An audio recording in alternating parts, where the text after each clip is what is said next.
Hey there, you with the stars in your eyes. Welcome to episode 16 of the Triple Takeover Toycast, a fortnightly podcast dedicated to the Transformers as well as other toy lines from the past. You just wait and see. As always, I'm joined by a writer, photographer, and he won't break your heart, but if you give him a Godfire convoy, he might break its head. It's M.A.S.K, aka TFsquareone. Guilty. Hello.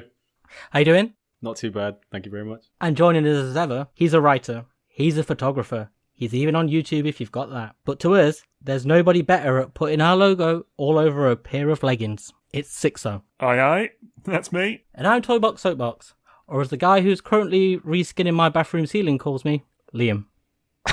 Wonderful. Excellent. Glad you got that bit in about the merch, mate. That's good promotional activity right there. I don't know if this episode will be a classic, but what better way to follow up our episode about Kingdom than by chugging right back a couple of generations to where it all began in another universe called 2006, or just a Wilco's if you mean. Today is all about Transformers classics. Very, very nice. I was so hoping you'd find a way of getting the word Henke in there as well. I was waiting for it. Every way I tried sort of lent somewhere else that I didn't think was really appropriate for our podcast. Yeah. So how you both doing? Not too bad, thank you very much. How are you? Yeah, all right. It's been a long time since I've seen you. Yeah. Ages, honestly. Absolutely ages. This is all we do now. It's remarkable, how much time I've come to spend with you two now. It's ridiculous, honestly. I was describing someone at work the other day. I was like, there's nobody I speak to more than these two. Just literally all day long. It's very, very true. You know how they always say that like you spend more time with people that you work with than you do with your own family? I think the same is definitely true of people that you podcast with. Yeah. That's it. I think I see you guys more than my girlfriend now. I think that's what it's become. Even my dog's become jealous. Well, that's why she's a patron, just to get something of you. What, the dog? No, is she a patron? Is that one of them? I did think you meant the dog. She signed up too. But yeah, so our Patreon is going quite well at the minute, isn't it, guys? It's going very well, yeah. We've got tons of people on there now, which is great. So really, really nice. And just done another little mini-sode for that, haven't we? So that's fun. So yeah, people should check it out if they want to, indeed. At, what is it? Well, patreon.com/triple takeover, isn't it? That's the one. Because we've dropped a couple of mini episodes, haven't we? Recently did an Omnibots one, which M.A.S. didn't want you to hear. I will not perpetuate this series of lies that is now spreading across social media. You should see some of the comments we get on our Patreon now. People go, I'm glad you put Maz in his place. I was like, what?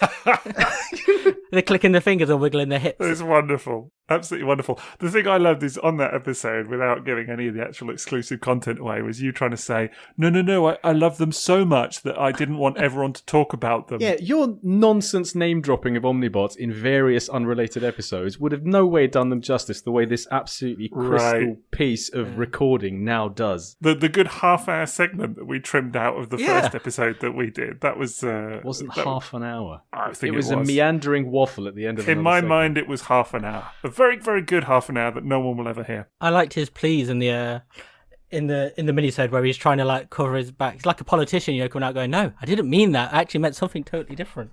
I love the Omnibots. Of course I do. What a load of piffle. But it's one of the best episodes we've done, isn't it? It is, yeah. I think it's my favourite minisode so far, no question. Yeah, same here. So yeah, so if you're not a Patreon, go and subscribe and give it a listen. And buy some leggings. So yeah, we've also got our Redbubble up and running as well for merch, so you can check that out. That's redbubble.com/people/triple takeover. So do check that out as well. We've got loads of stuff on there, as people keep alluding to leggings, but there's also coasters, t-shirts, clocks, phone cases, iPad cases. Sixo's butler apron. Sixo's butler apron, who could not want that? Loads of good merch on there. The apron hardest to bear. Man, that is absolutely going on an apron. There you go. So you hear it here on the pod, we slap it on a t-shirt. How's that for you? Also worth mentioning Merciless. Yeah, absolutely. Also worth mentioning that the podcast is, of course, sponsored by tfsource.com. And thank you very much to them for continuing to sponsor the pod. We're very, very grateful. So do check them out at tfsource.com. We'll do a little bit about them in the kind of middle of the episode and take a look at what's in stock at the moment a little bit later. But you can check them out right now for all your Transformers and third-party needs. Yeah, while you still can, while they still sponsor us, if they listen to last week's sponsor segment about pipe and bone, I mean, I don't know how much longer this gravy train is going to roll. But it was a very thanks for the time being. A very serious sponsor segment. It was done, in complete seriousness, very professional, slick.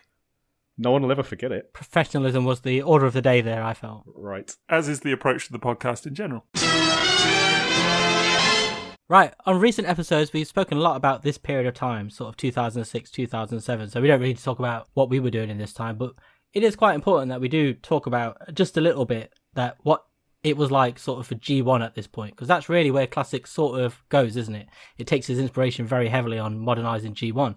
So at this time in 2006, we had reissues and Masterpiece, obviously. We'd seen sort of like, we'd had Banaltech as well, which took a lot of the G1 characters. It was the first time we'd seen them come back, but they were given completely different forms that were not recognisable. They're in the same spirit, but unrecognisable, whereas this was the first time we saw G1 genuinely come back, but with a look forward, wasn't it? Yeah, I remember really clearly how big a deal it was. And I've got to admit, like, reading TF Wiki today, I didn't realise at all that it was the result of the 2007 movie being sort of moved back a year.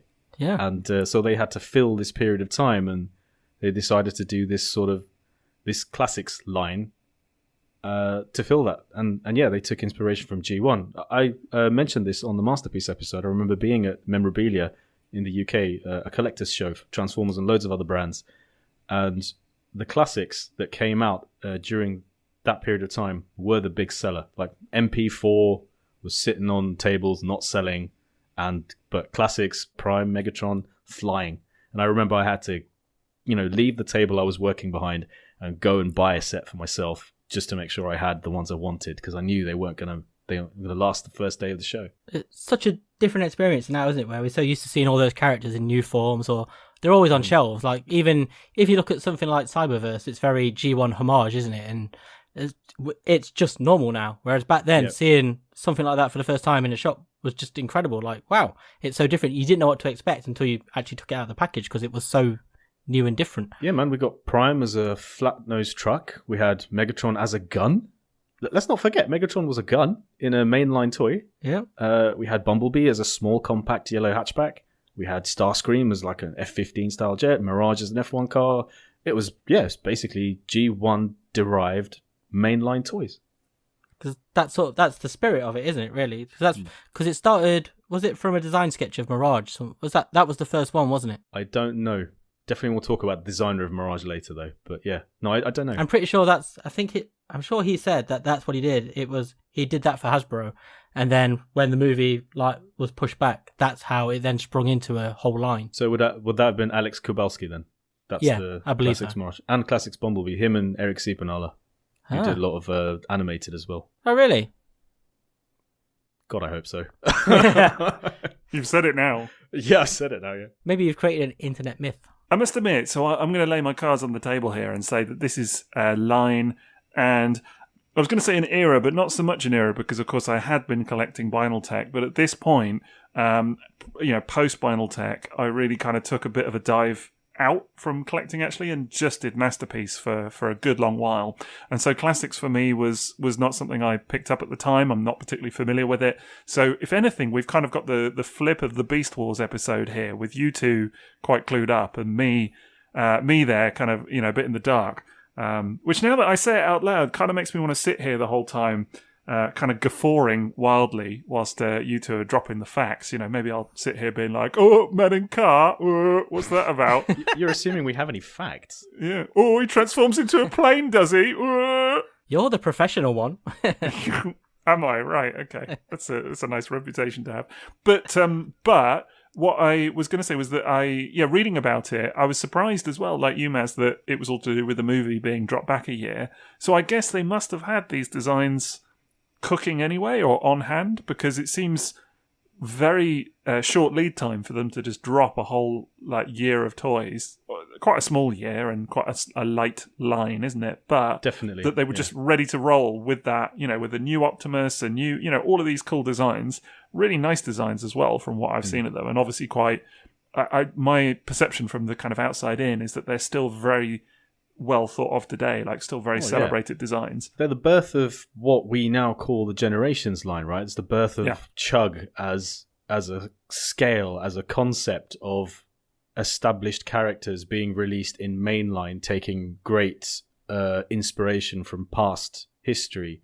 But if you this is the thing. I had to photograph a fans project kit for the Classics Prime some years ago. And after years of generations, evolving and, RID 2015, if you remember what those toys feel like, how hollow they are and light they are, then I had to suddenly go back to Classics Prime and hold that figure in hand. You're like, oh my goodness, this is a lot of toy. Heavy, dense, strong, sturdy, robust. It was like, whoa, this was a mainline toy. And it's super impressive to now handle a toy from that era, compare it to today's generations in that respect. It's very of that era as well, isn't it? Because that's still the Unicron trilogy time, isn't it? Because that's where Classics was meant to fit, wasn't it? It was meant to follow up straight after Cybertron. That was the last one, wasn't it? Mm-hmm.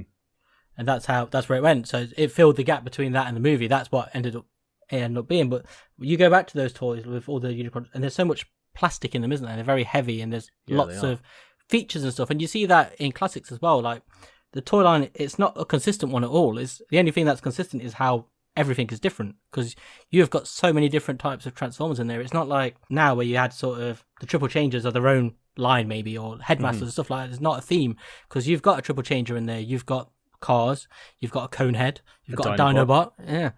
You've Mini-bots. got Jetfire, who's covered in all sorts of spring-loaded stuff, whereas nobody else is. And that's what I mean, is lots of every figure in there, other than Cliffjumper, for example, they all feel very different. Yeah, I don't think anyone imagined at the time that when they released this, what is a relatively small run of figures between 2006 and 2007, that I think kind of came to be known as Classics. And like the first few that got released didn't say Classics on the packaging, but they were referred to like on Hasbro's website as Classics, and they became known as Classics. I don't think anyone realized this was going to become a decade and a half long running subset of the Transformers franchise, which gets, reimagined every few years. And, everything we're getting now in terms of Kingdom and Studio Series kind of fits into the overall theme and concept of this toy line from back then, right? Yeah, it sort of, I don't think people appreciate it, sort of took that sort of collecting niche away almost and made it more mainstream, because this is where it becomes now, because they're more affordable. And when you look at social media now, everybody is mostly talking about generations, aren't they? This is the toy line everybody hangs on, isn't it? This one where it gets all of their headlines when something's revealed. People are watching live streams waiting to find out what's revealed and stuff. And you didn't have this back then, but that's what it's turned into. And so this is where it comes from. Like, I remember the first time I saw it in a Wilco's, and I was picking up like the odd Binotech or Alternator or occasional Unicron trilogy toy and reissues and stuff, but I wouldn't call myself a collector, or I wasn't buying many. I was buying like one here, something there. This was different. The first time I saw it, I just walked through and I had no idea they even existed, because I'd not seen them online, because I wasn't really looking online at that time of Transformers fandom and stuff. So I was just walking around with my girlfriend buying stuff for my house, and I just saw them on the shelf and I was like, oh my god. I was like, that looks like an old Starscream, and went over and had a look, and then it's like this whole toy line was there, because it was the first wave. And so I left with the Starscream, and I think I told this story before. My girlfriend tells it now, that when I was at the till, I was saying to the lady, I was like, oh, I'm buying this for my nephew who doesn't exist. But I got home and I was so enamored with it, because I didn't live far away. I walked straight back and picked up Grimlock. And then every day for the next few days, I went back in, I picked up Astro Train, and then just ended up with them all. It was just such a weird sight seeing these things, because seeing Dinobots again was so surprising, because you hadn't seen them, and stuff like that. Seeing Starscream in his Generation 1 incarnation, but not as a G1 toy or a masterpiece even at that point.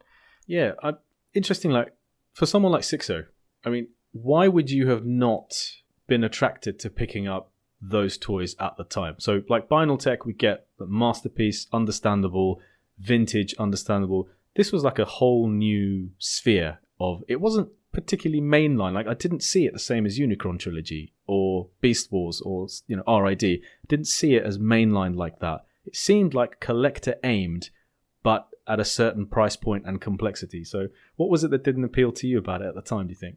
I don't even think it was that. I don't think it was that there was something about it that didn't appeal. I just think it didn't really. I didn't even really look at it for it to not appeal, if that makes sense. I didn't even look at it and make a sort of valued assessment of like, no, this is not for me. I just didn't really look at it. I think I'd done Tech, and that was sort of on the way out. So I don't know. I remember seeing pictures of it come up, of the Megatron and things like that, and thinking, well, okay, that's different. He's a gun again. That's cool. But it just never really registered on my radar. And I think by that point, I had got firmly into Masterpiece. 2006, we'd have been talking around the time that Skywarp was out and Starscream and those guys.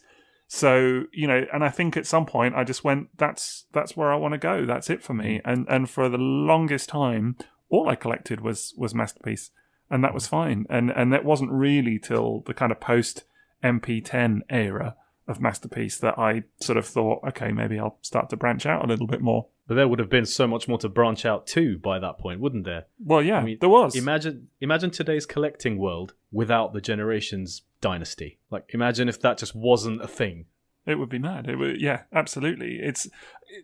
I can certainly appreciate it from afar. I suppose the real testament for me, looking at it again outside in, is that when I sat down to read about this line a bit, because I'll be honest, I'm not the most knowledgeable about it, I suppose firstly I was surprised by how small the initial line is, because in my head, it was this huge thing. And when you guys were like, let's do an episode on classics, I was like, whoa, okay, that's like a lot of toys, presumably, that I don't know about.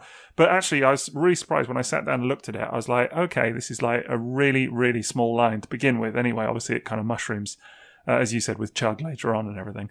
So that was a thing. But also, what really struck me going through each of the designs, each of the toys, Jetfire, Mirage, Optimus, Megatron, Starscream, all of these toys are, forgive the pun, but classics. And I can see that even though I don't know the toys, just purely based on their reputation. I can't tell you how many times people have talked to me about that Jetfire toy online, that Mirage toy, that Optimus toy, that Starscream toy. They're legendary releases. I can appreciate that. And I guess what really struck me, even the Grimlock and stuff like that, what really struck me was what a hit rate it's got in terms of a small line. How much each toy now is revered in the fandom. And I think that I suppose that comes back to my earlier statement of it seems strange to me to think that they just had cranked this out almost at a short notice period. They were like, oh, okay, we're going to delay the movie, so we need some new toys. What are we going to put out then? They must have had these designs being worked on for them to be that successful and that long-lasting. Even to the point now where like the Earthrise Starscream is still kind of a very clear take, isn't it? Exactly. Totally. You don't come up with definitive toys like that on a whim, do you? You end up with stuff like MP5 normally. Do you know what I mean? If you're like given 12 days to do it. So it just strikes me that I don't know what the original plan for it was when the movie was going to be out in 2006, but they must have had a plan. It does feel like just very much a line of convenience, isn't it? Because it does fit in that gap, and when you read about it, that's what they do say. That's why it exists, is purely because the movie got pushed back. And if you go through the other classes, there's a lot of toys thrown in from other places that aren't intended for classics. So when you do actually think about the toys that are classics based, it is really small. The only ones that are very specific to it. Was it like 12 to 15? Something like that? 12 to 15 figures? Over a space of like 12 months? Like 2006 and 2007? If you take out as well the Legends and the Minicons, the actual retail releases, I'm just totting them up now, you're looking at, 8, 9, 10, 11 toys. Does that include like the 2-packs? No, that's not including the 2-packs. That's not including the 20th anniversary DVD edition Optimus Prime, the Masterpiece toy. That's not including those. But no, I'm talking about just literally the Deluxe and Voyager releases. Just those. You're talking about 11 toys, which is mad because those, and I guess it's those 11 toys that I'm really talking about when I talk about those, those long-lasting, highly thought of designs that have stood the test of time. Still very much in people's collections. Yeah, 100%. You see them all the time. You see a lot of people, even now, maybe, people that don't like the latest, War for Cybertron, whichever character, they've still got that version of Mirage in their collection, or that version of Bumblebee, or Rodimus, or whichever it is, I'm not sure there's been a better version of a Generations Mirage than that first Classics Mirage. No, he's still... Like, I sold mine recently and it was painful letting it go because even just picking it up, it's so nice and it's so different from anything else. Yeah, it is the definition of reimagining a classic. Yeah, he's so sleek. Yeah, it's a wonderful toy. Truly gorgeous in both modes. Do you know, I just had a thought. If you think of things like in the US, they get these hallmark ornaments for Christmas trees and things like that. And every year it's a really iconic Transformers toy. And we've got this very dedicated cast of what we call now iconic Transformers A-listers, like Optimus Prime, Megatron, Starscream, Bumblebee, Grimlock. And I think Classics was the first time where these characters were grouped together as the representative Transformers in terms of iconography. Like before that, we'd had Binaltech. That was all over the shop. Then, G1 reissues. G1 is G1. Beast Wars was something else. Unicron Trilogy was something new. RID was its own thing. This was the first time in 2006 when we had like Transformers celebrities almost, like Optimus Prime. You remember him. Bumblebee. He's a big dude. Well, not a big dude. It's Bumblebee coming back before the movie as well, Yes, which is not something we ever... Like when we talked about the movie episode, we're always like, this is where Bumblebee came back, because that's where he was first reintroduced, wasn't it? We knew he was coming in the movie before it must have been before... Well, it would have been before I saw this toy. So seeing a Bumblebee again for the first time in a shop, I remember being like, whoa, really surprised. It definitely was that. Actually, one thing I was going to say, and this is again a kind of outward-in observation, was that I think it's fascinating, actually, this little line that has done, as you said, it's still kind of had such a legacy since then and everything it's done, but also for what it kind of ushered into the franchise. Because I was thinking about it, I didn't check dates, I didn't look it up, anything, so this is purely just going, off the top of my head. I'm assuming this is the first mass release retail Grimlock since the original design. Oh, is there not one in the Unicron trilogy? There's one, isn't there, where he combines with a swoop? I'm going to confess that I'm sort of only going off kind of cursory knowledge and what have you here. But even if not Grimlock, just look at some of those toys, some of those characters. Yeah. This is really the first time they're being introduced. Even Optimus, actually, if you think about it, he'd been in Binaltech and he'd had an Alternators toy. Although actually, I don't think it would have been out in 2006. The Alternators toy, I'd need to double check. But regardless, even whether it has or not, obviously he'd had a Masterpiece figure. And 20th anniversary, fine. But, prior to that, he'd been in Unicron Trilogy, of course, but this was really like, as you said, classic truck Optimus at retail, mainline toy for the first time, really, since the 90s, I guess, no? Because with Generation 2. Because in Unicron Trilogy, he's, all right, you had trucks and things like this, but it wasn't classic Optimus so much, or it was a fire truck, or, whatever it was. So, I don't know. A chicken. Exactly. A shoe, whatever it is. But that came later. But don't at me. But I don't know. It just struck me.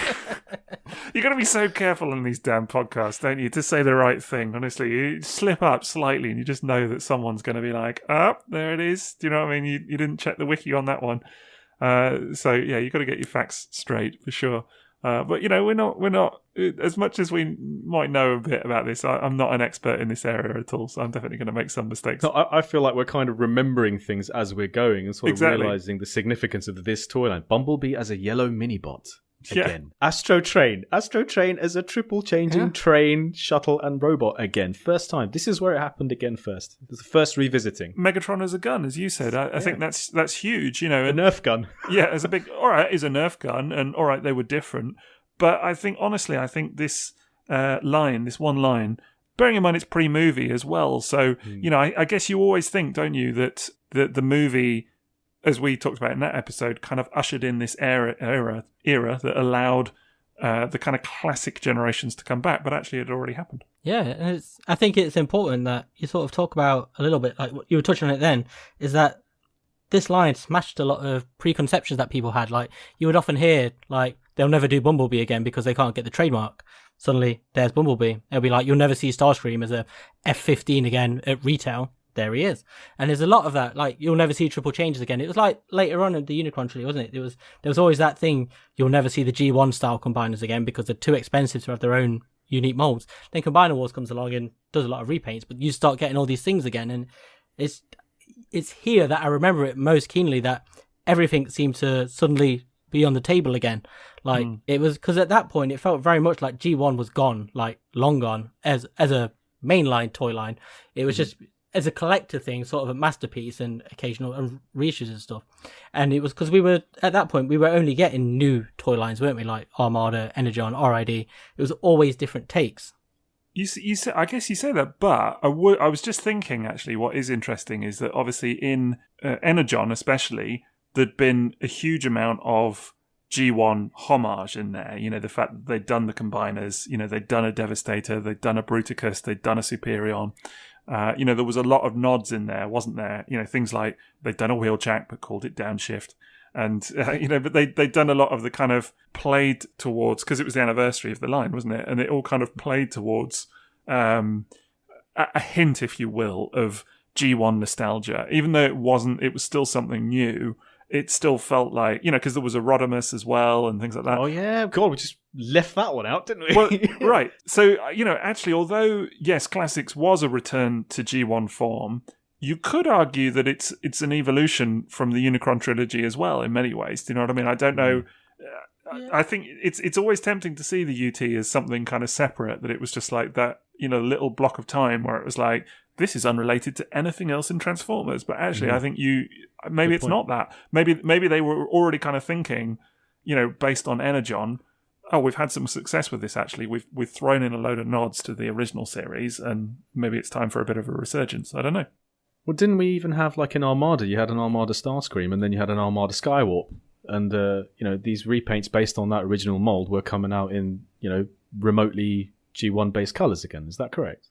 There was in Armada, there was there was Armada Starscream, you know, obviously it was kind of red and blue and white.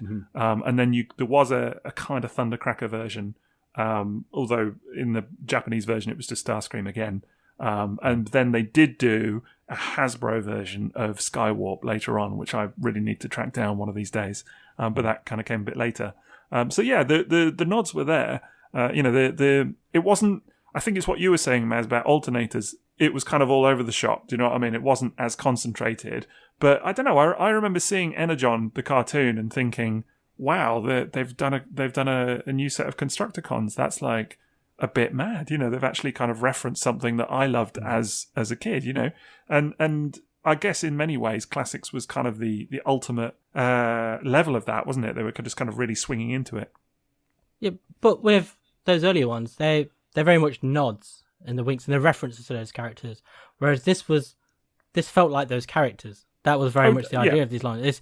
This felt like those. It was like the Autobots and Decepticons had woken up in 2006 rather than 84, but it's those characters. Whereas those ones always felt like, I don't know, even the one that is Downshift that looks like Wheeljack, you can tell is very much based on Wheeljack, but it is a different character and it's in a different show. And those toy lines are always intended to be something else. This was the first time where it really felt like a kid's, sort of a kid's toy line, a main toy line, should I say, was really going back very specifically for G1, because like you say there, the other ones, they're all spread throughout, and a lot of the time it was just like the occasional recolor to spark a little bit of nostalgia. It was like, oh, that's like this old thing. But with this, it was very focused on that. Yeah, 100%. I think Energon was all winks and nods and subtle references. Well, not so subtle, but you know, and still it was, it wasn't, as you said, it wasn't classic G1 Transformers. It was kind of its own thing, even though there was a heavy homage for a lot of it. Whereas this was classic Transformers in new form. So yes, they are distinct for sure. Yeah, because I mean, G1 had felt like it was gone, whereas now it encompasses pretty much everything. It is almost the main thing still in Transformers, isn't it? It is still the G1 sort of spirit, just consumes pretty much every toy line. Whereas back then it was like, wow, it felt new and fresh again. And so that was the thing with these toys. The first time you saw them, they felt nostalgic and familiar, but at the same time brand new, because it was like you were seeing like, wow, Starscream with knees and stuff like that. That's it exactly. It was those style of designs with articulation. Yeah. And that was different. Because also, you know, I remember the Starscream transformation and the whole plugging those null rays into his arms and then under the wings again. And then Ramjet being actually released as a cone head, as a deliberately molded cone head. That's got to be the first time that happened, right? Yeah. And with the unique little head as well, wasn't it? The different, the way that it transformed that was incredible. I remember seeing those in the range. That was the first time I saw a Ramjet was in the range. And I was always quite fascinated because in them times, you didn't even really think about G1 accuracy. You'd see it. It's like Starscream's got a different deco, hasn't he? Yeah, that's But it was just like, wow, it's classic Starscream if he was now. It was the blue and the red sort of, almost a Red Arrow style design on the jet, yeah. Yeah, and like Ramjet had all that extra stuff on the back, didn't he? And it was just... Yeah. A lot of gold as well. Yeah. Had, like gold colouring on him. And then, of course, Bumblebee had like a deco on him. He had like white on the back of him, and Prime had very different silver kind of things. And it's hilarious, isn't it? That even at that point, they simply couldn't resist taking that Prime mold, making it white with Magnus, and getting Starscream and changing it to Skywalker. I couldn't resist. They had to do it. That's it, because it felt because the Masterpiece had already been out by then, hadn't it? Must have been Ultra Magnus. 2006, we would have had Masterpiece Magnus, yeah. MP2, we would have had it. So yeah, it's really solidifying that idea of... We are doing this again, everyone. Yeah. No trailer. He is just... But they did... There was some talk that they were going to do a trailer with it, weren't they? Wasn't there? With the Classics Magnus originally. That it was planned and they decided not to. My lasting memory of that mold is removing the top of the truck mode and folding that into its really mad, massive gun. Yeah. And then taking the smokestacks and unpegging them and folding them over into a seriously cool looking hand weapon as well. That's my abiding memory of that mold, and it's still a very pleasant memory. It's always my favourite memory of that mold is that gun that turns into the smokestacks, because it's just so clever. I love it because it still looks like smokestacks on the back from a distance. It's not one where it's you look at it and go, that's clearly a giant gun stuck on his shoulder there. And it was always cool. I like that, and I like trying to fudge it, stick it on the back to make it look like he's got smokestacks over his shoulder. Was that a bit of shade being cast on Power Master Prime there? Yeah.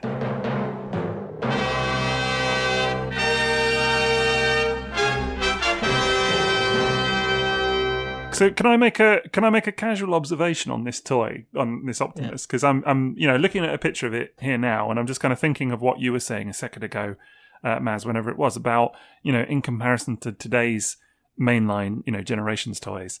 And I've got to say, I'm looking at this thing, and it's funny because I suppose my memory of this toy and of these Classics toys at the time was of them looking distinctly more, well, mainline, I guess, versus what I was collecting at the time, versus Masterpiece or whatever. So, but looking at it now, I've got to be honest, there's numerous things about that I think are very, very impressive. So firstly, is it well, it's covered in paint. There's absolutely tons of paint applications all over the thing, which you don't really see much these days. So, I mean, the yellow on things like the crotch and the knees and on his arms and just everywhere, on his head crest, that would just be unpainted now, I think. If I'm, again, this is not...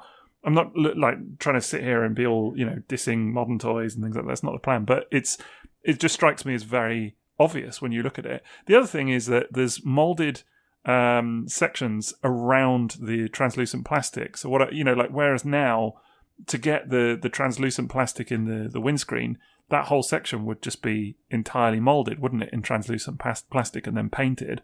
Whereas there, they've actually got translucent plastic dropped into solid plastic. Right.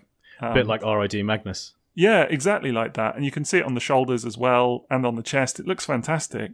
And fantastic plastic. And I just think, wow, that is really very striking to me, actually. I can feel it happening again. This thing that happens in every episode we do. We start enthusing about these toys from the past. And I'm just like, I need that toy again. I'm just looking at pictures of it. I've been thinking about Classics Prime ever since we started this. Ooh, here we go. I've got to have it. I'm just looking at the photos like, how good does that truck mode look in that Classics box? You'd see that today and you'd be like, oh man, that would own the shelf at retail today. Looking the way it does with the flames in the background of the packaging. And yeah, it's gorgeous. I really regret selling my Henke version. We'll talk about those later, but I sold it to a friend called Rob at work. Hi, Rob. He listens to the show sometimes. But I feel really jealous of him for having that toy now that I sold to him. Well, I think Sixo's analysis of it is such a key thing. I don't think we had that appreciation of those toys at that time. The way that looking back now and the way you're describing it and the way I feel about looking back at it now that I have. I mean, that it didn't have ankle tilts, that Prime, did it? Yeah. Which with that sort of stuff was it a big deal at the time? It was in some ways. Like I remember thinking, this toy or that toy doesn't have ankle tilt.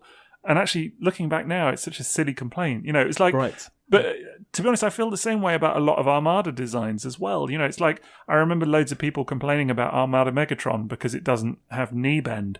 And now when you hold that toy in your hand and appreciate it for what it is, how solid it is, how chunky it is, how many gimmicks it has, how beautifully painted it is. And sculpted. Sculpted. It's gorgeous. At no point am I sitting there thinking, man, the knees don't bend. It sucks. That doesn't even enter my brain. JRX? JRX doesn't have ankle tilts. Yeah, exactly. Who cares? It doesn't matter. It's not an impediment to enjoyment. It's a very minor nitpick. Yes, it would be nice if it did it. It doesn't. You quickly get over it and start appreciating everything else going on with it. And I guess I'm just looking at Classics Optimus now through the same lens that I've been recently appreciating a lot of UT toys for the first time. And I suppose these toys that at the time I just skipped over, didn't really pay much attention to, and now I'm kind of actively going back and looking at, and I'm thinking, I would pick up that Classics Prime and see what it's about for sure. I mean, it wasn't that long ago where, as an exclusive, there was a Fire Guts God Jinrai version of it, was it? It wasn't that long ago, surely. No, this mold was still coming out in, I think it was the Age of Extinction toy line, was it? In one of those? Yeah, you had that Prime next to what was it was the Evasion mode Optimus Prime, wasn't it? You had that Optimus Prime from Age of Extinction with the Classics Prime. It was really showing its age at that point, though. Like when they got to that one, they'd toned down a lot of the stuff, like the paint and stuff. It looked really flimsy. But that toy, and then there's you touched on it then as well. There was such a different way of looking at it. If you go back to that time, we hadn't had like G1 toys with articulation stuff. So when you looked at that, one of the natural things as well, you'd think like, oh man, imagine getting an actual G1 truck that could do this and that stuff as well. Whereas when we look back now, we've had so many of them, you look back fondly on it differently. You're like, wow, it's so different and new compared to everything we're so used to seeing. So it's really funny being able to sort of go back and how you viewed stuff from one way and then how you view it looking back now. I remember one of the complaints at the time about Megatron and Prime, now thinking back, it wasn't the ankle tilt, it was the kibble. So Prime's kibble on the arms, the folded panels, that was, and I remember me looking at that thinking, that's weird, and this is coming off Vinyl Tech. Like, it was always modded, wasn't it? I have to talk about. Yeah, there were loads of mods for that. Like, I'm just looking at pictures of hands and feet which have modded with ankle tilts on them now. But yeah, I think the kibble was something that was complained about. For years, I remember people, like, you'd see it constantly. People would take the things off the forearms and they'd put them on the back, and they were always coming up with new, slightly improved ways, just to refine it. And that went on for years and years and years. I've got to be honest though, I'm looking at it now again through fresh eyes. I really don't mind that kibble at all. I don't think it's that bad. It's so far from being a big deal. Yeah, it's just kind of, I don't know, it's a bit stylized if anything, and yeah, I'm sure there are ways of hiding it away or doing something different with it or whatever. But if anything, it's a choice, isn't it? Whoever designed it, and I don't know who designed it, but whoever did, they made a choice to have it there. I'm sure they could have done something different with it, but they didn't. It is what it is, and I think it looks good. Yeah, I think it does though. That's the thing. As a toy, it looks great, but I think from the point of view of that time, people were always trying to refine things to the ideal, but that sort of perfect looking robot, the cleanest it could be. Whereas now we get so many toys that do that already. I think something like this now, it's different. I think it'd be viewed very differently. Whereas then people were taking it as a challenge to get to that perfect Optimus Prime, this version of a character. Whereas now we're so serviced for those, it's by the by.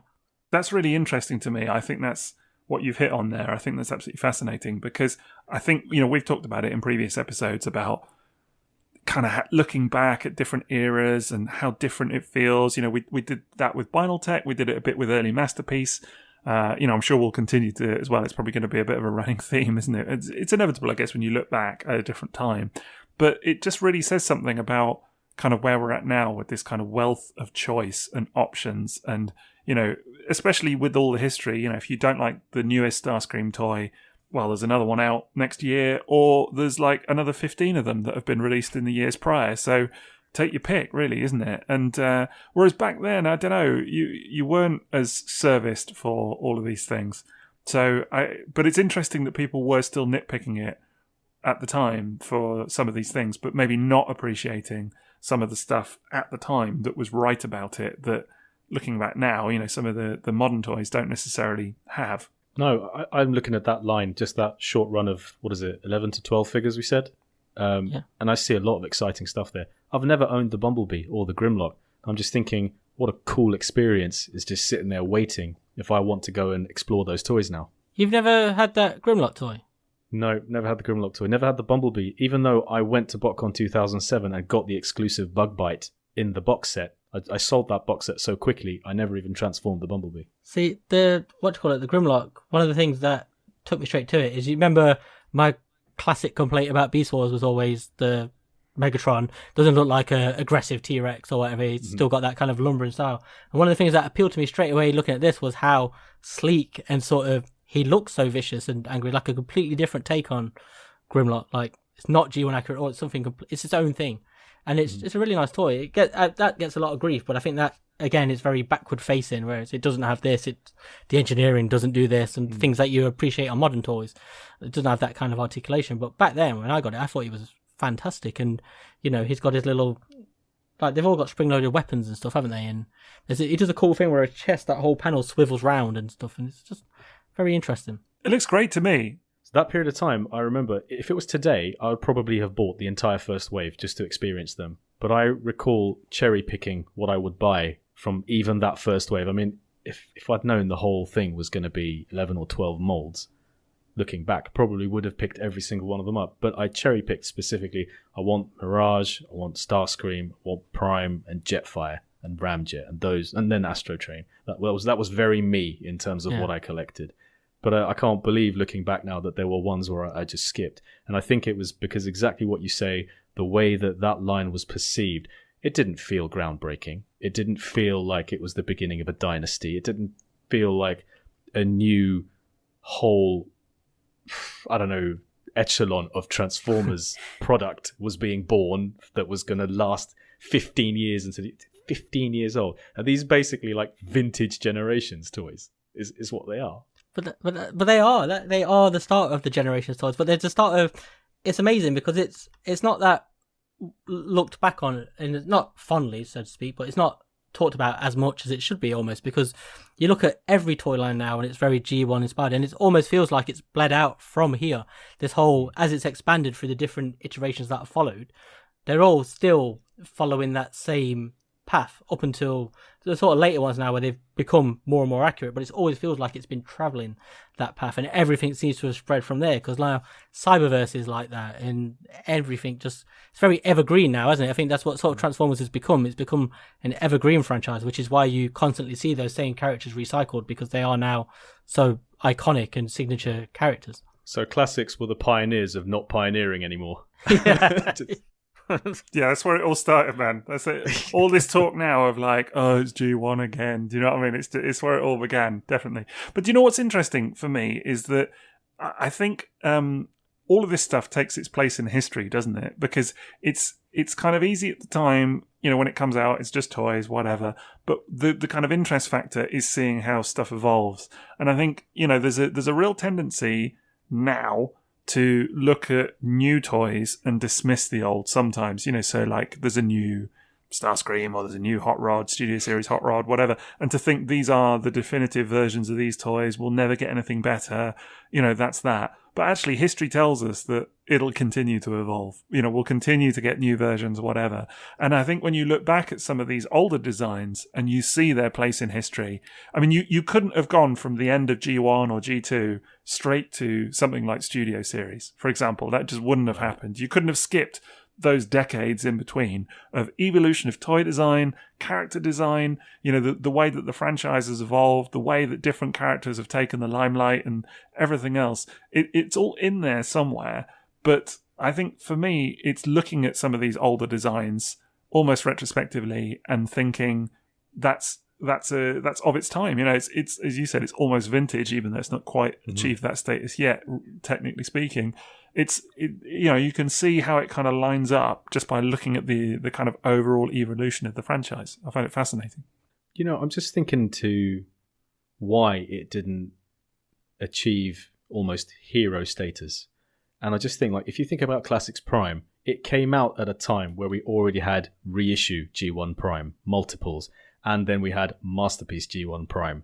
So it's almost like it was unfair for it to come out at that period of time when that stuff was already on the market, pulling on all the nostalgia and fantasy strings of G1 fans and collectors. This might have been like well, there's already stuff that looks way more like G1 Prime than that does, and it's got ankle tilts, and it's got die-cast and stuff. Well, I could buy Vintage, or I could buy Masterpiece.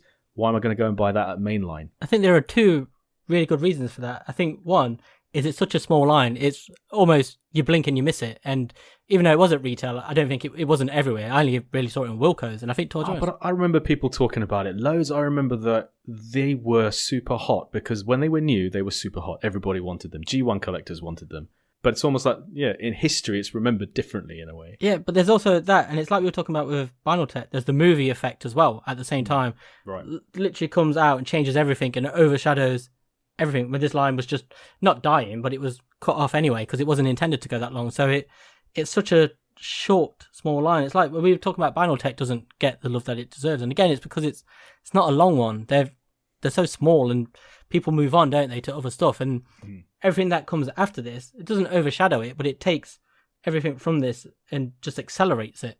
And that's where people then come into it, or it takes on this different life, and there's almost like a different meaning to it as it goes on. And I think that's why it's not quite as fondly remembered, because people look back at it and they see, like Sixo was saying about the evolution of like the engineering and the designs and stuff, and people look at where it's now, and I think there's a temptation to look at those old toys and go, they were just getting to this point. Right. So those toys don't stand on their own merits when they should, and they absolutely do. But there's a temptation to look at it like, it's a word we've always talked about, people use constantly, which is upgrade. And so every time there's a new version of a character, people just instantly go, even if they thought this was the best toy in the world, they go, oh, I'm getting rid of this garbage now because it's garbage compared to this new version that's trash. Yeah.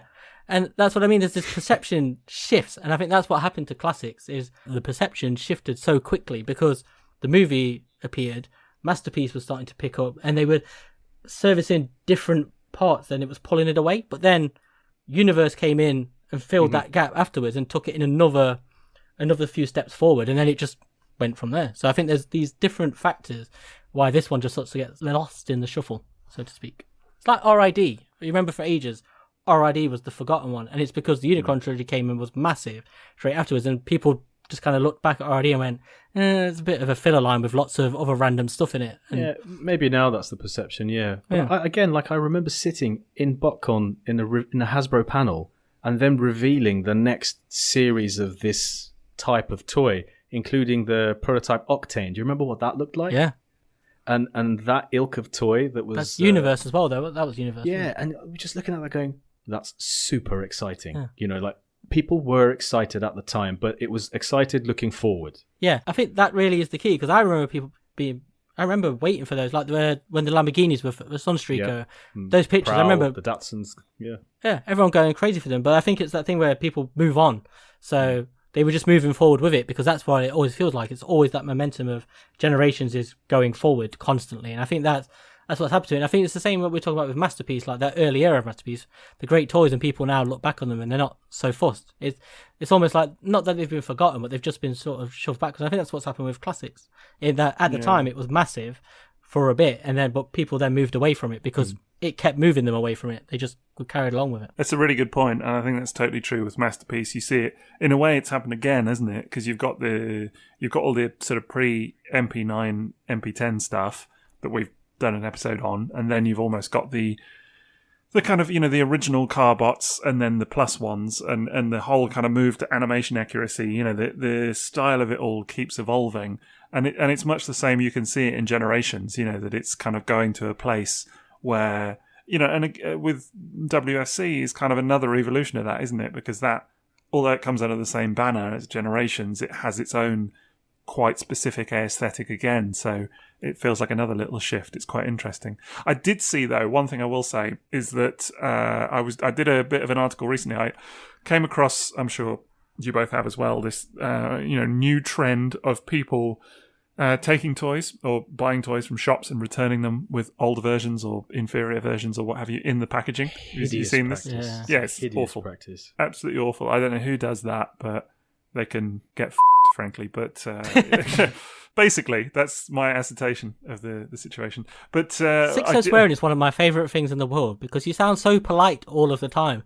And so whenever you swear, it's always like, oh, you. And it always like tickles me. It's one of my favourite things. Did you hear his butler gasp in the background? I heard his tray shaking. Fear. The butler's just on hand with a little bleep sound. That's the thing. So whenever I do, it's ready to roll. It's not even edited in after the fact. It's the butler doing it live. It was the butler did it. Yeah, exactly. Yeah, got to look out for that. But one thing I noticed was that, and the reason I brought it up was that there were a couple of instances with some of the new Starscream toys, like Earthrise or whatever, or Siege, actually. I think it was the Siege Starscream specifically, that someone had substituted Classics Starscream from 2006 and put it in the box of the Siege toy. Their loss. Loss. This was the thing. So it then gets posted online. There's actually an Instagram page. I wrote an article about it. I linked to the Instagram page that's there. I can't remember the handle right now, the app, but it's really fascinating. And they a whole Instagram account dedicated to showing these toys that people have swapped out and kind of exposing it. And it's not just Transformers; it's everything. But there are a lot of Transformers. Toy returns, something like that, isn't it? So, I can't remember what it is, but yeah, it's Toy Swaps or something. I can't remember. But That's it. Yeah, I think it's Toy Swaps, but it's absolutely disgusting practice. But so someone had done this, put the classic Starscream in, they'd posted it on their Instagram, and a lot of the comments were people saying, "Joke's on them, that's a really good toy," and stuff like that. Yes. And I thought, great. I was like really kind of happy to see it, actually, because it's just, a bit of love for something from 15 years ago or whatever, and just a kind of bucking the trend, if you like. I thought that was a really kind of nice sentiment, do you know what I mean? Of like, haha, you gave away a really good toy. In this disgusting practice. The Transformers will return after these messages. Right, well, it's time for that part of the show where we're going to talk about our sponsor briefly. So it is, of course, TFSauce.com, as we've already mentioned. And as ever, we're going to be taking a quick look on their site to see what they've got in stock and available for pre-order now. And there's lots of cool stuff on there. Nothing quite classics orientated, but some really cool stuff coming up. I've just had a quick gander. And, they've got that Oculamax Stellaris Promenon. Is that how you say it? I'm never sure. It's a bit of a weird third-party name. That's the Star Convoy, right? That's the Star Convoy. Let's go with that. They've got that in stock now. I've just got that in hand. That's absolutely a marvellous thing. Well worth checking out, I would say. It's huge. Yeah, it's gigantic, man. Honestly, I was blown away. I had no real conception of how big it was. And then I think I'd seen one of the kind of grayed out prototypes or whatever, picture at a convention or something, and kind of saw that was big.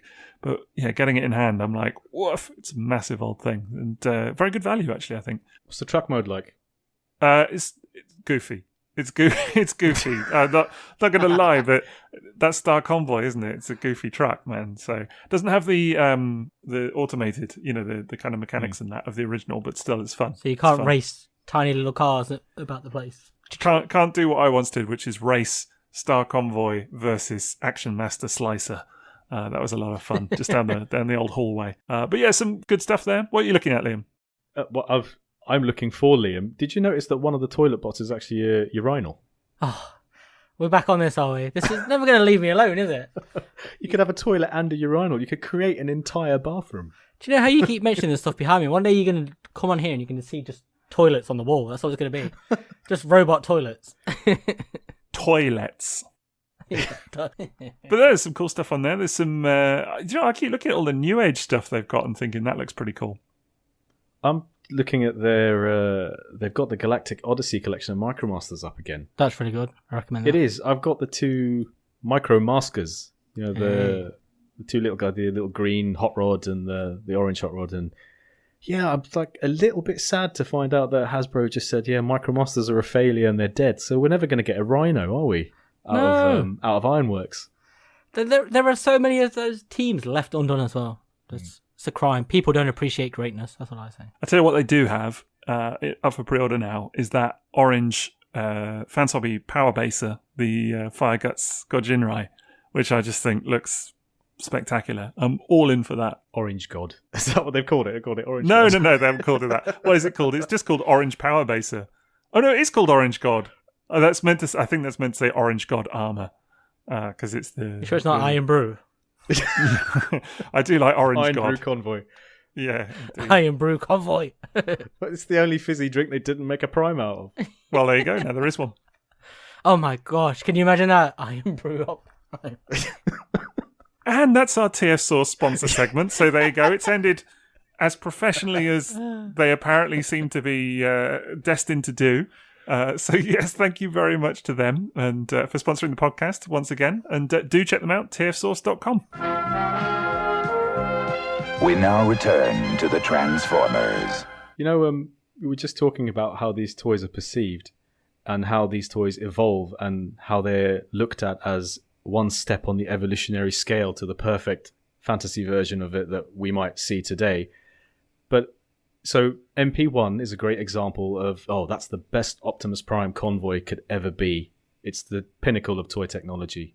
And then we get MP10 and suddenly MP1 looks like a wrong'un. And then, it continues. And once that happens, once we get to this perfect version and we have this period of shifting from everyone selling off the old one and buying the new one, it almost like it frees these toys to then be assessed once more with completely fresh eyes as a standalone thing of its time and appreciated totally freshly. And I know this podcast has made me do that to so many toys. Alternators, vinyl tech, robots in disguise, car robots, and now, of course, classics. Is this similar? I think that's exactly what it is. I think you've the whole process of assessment, I think you just absolutely nailed it right there. It's almost like at the time you can't do it because there's comparisons to other stuff going on or whatever it may be. There's a lot of convoluted stuff in the air. But you're right. It's almost like these toys, once they take their place in history, they're freed up from all of that pressure and expectation and whatever, and they're just kind of free to be what they were at the time in their timeline in the franchise. I think that's a really eloquent way to put it. I wonder if we'd see it that way if the materials being used for toys were still the same as back in 2006. Whether if all mainline toys now had that kind of dense plastic, all of that paint, the durability, rubber tires and all that. And like you said, the slotted in plastic windows instead of painted plastic around it, whatever.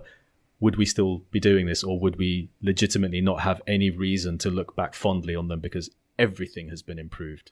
It's certainly made a difference for me. I've got to be honest, going back to the UT again. I mean, I was hugely impressed with so many of those toys, just for the quality of them. And to be honest, it is looking at them versus your typical expectation of what is on shelves right now. And that's not, again, a slight on the toys now. They're just engineered differently, designed differently. Cost constraints are different. Manufacturing is different. Lots of factors. But there was, at the time, a lot of things. And we've said this of Generation 1 before, that sometimes, it blows my mind to look at G1 and think there were no repaints, really. Do you know what I mean? Yes, there was stuff like Ratchet and Ironhide that came from Diaclone. But take Diaclone out of the equation, actually there were no real repaints, really. Like, you had the occasional thing like Grand Max or what have you, but very, very few and far between.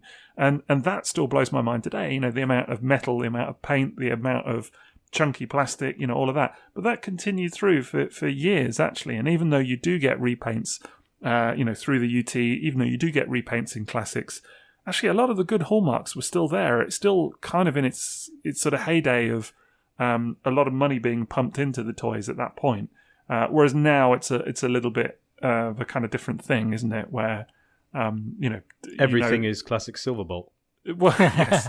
Sorry, Combiner Wars Silverbolt. Everything Combiner Wars Silverbolt. Yeah. Absolutely. It's the genesis of every toy. It all starts from there. It is the change, though, isn't it? Like, from the perception of what they were. Like, if you go back to the Armada toys and G1 toys, they're toys. We think of them as toys to be played with by kids. You look at Generations now, the perception is it's for adults collecting the G1 cast or the Beast Wars cast. It's very nostalgic, isn't it? That feels like how toys have moved, doesn't it now? Like, when you look at Star Wars, people look at Star Wars Black Series, they're not really for kids. They're for adults again. And there's been this shift over the years now with the way kids go into video games and stuff, don't they? That's what they always say now. That's more interesting, and they're gravitating away from toys. So it's like when I picked up RID Optimus again recently, and I had that toy for years. I loved that toy. It was great, but I was so struck again picking it up. Like, it was almost like I'd forgot how much plastic there was. Even though when I was waiting for it, one of the things I was thinking is I can't wait to hold it again because it's got that smooth, glossy plastic. But even then, it was so wowed. And then you put it side by side with, say, a leader class toy today, and you're like, they're so thin and fragile and loose. But they're going for, it's a completely different thing, isn't it? Because like we were talking about when you put a picture of G1 Ironhide on Twitter, and someone will go, "Oh, that toy's terrible." And you're like, but it's not a terrible toy. It's a fantastic toy. It just doesn't look like the cartoon character. So your priorities are something different. If you're judging the toy as what you want, is you want it to look exactly like something, regardless of how it plays in your hand as a toy.